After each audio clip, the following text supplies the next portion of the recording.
Hingga jam 8 pagi tadi dicatatkan 17 kematian akibat banjir di seluruh negeri Selangor. Ini meliputi 10 kematian di daerah Kelang, Hulu Langat 3 dan Sepang 4 kes. Dan juga dalam sidang media tersebut, Datuk Seri Amaluddin Shah Ali juga memaklumkan bahawa sehingga jam 8 pagi tadi, seramai 30,632 mangsa telah ditempatkan di 203 pusat pemindahan sementara di seluruh negeri Selangor, dan ini jumlahnya yang datangnya daripada 4,672 keluarga.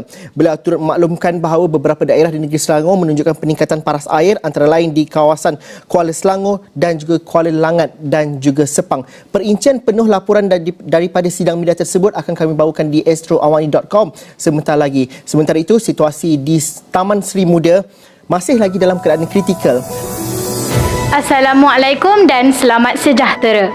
Nama saya Nur Fatin Kristina binti Kamal Effendi. Saya dari kelas 2 Lestari. Pada hari ini, saya akan memberikan penerangan mengenai pembelajaran berasaskan projek iaitu subjek geografi yang bertajuk Bencana Alam di Selangor. Saya fokuskan mengenai fenomena banjir. Pada 16 Disember 2021, lekukan tropika mendarat di pantai timur semenanjung Malaysia, membawa hujan lebat di seluruh semenanjung selama 3 hari.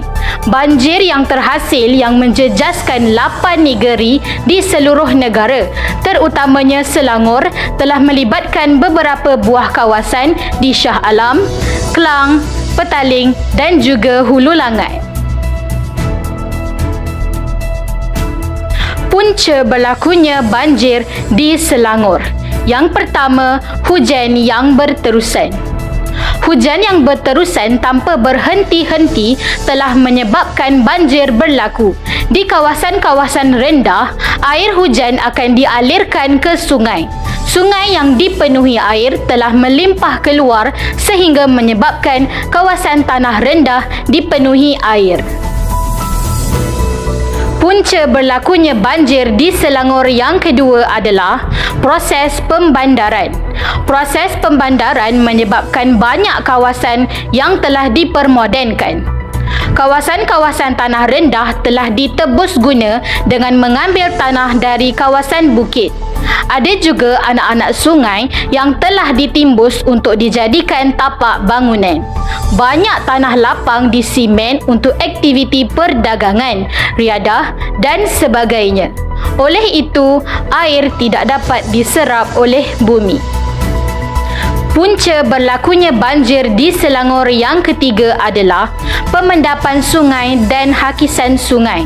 Hakisan sungai yang kerap berlaku disebabkan oleh dua faktor, iaitu hakisan berlaku secara semula jadi dan pembangunan sisa domestik manusia.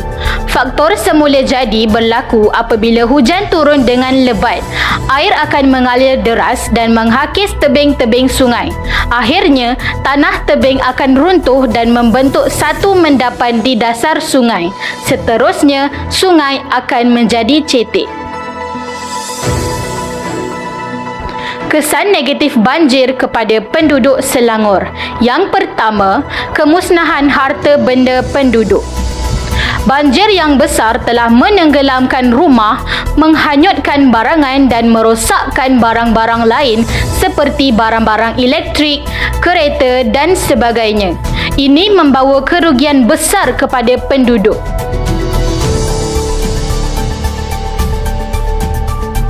Kesan negatif banjir kepada penduduk Selangor yang kedua adalah kematian.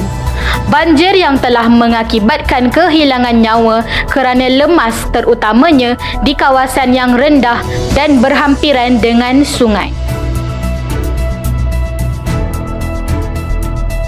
Kesan negatif banjir kepada penduduk Selangor yang ketiga adalah menimbulkan banyak kerugian dalam bidang pertanian. Air banjir yang telah bertakung terlalu lama di kawasan pertanian menyebabkan tanaman mati. Antara tanaman yang mudah mati adalah getah, koko, kelapa sawit dan juga padi.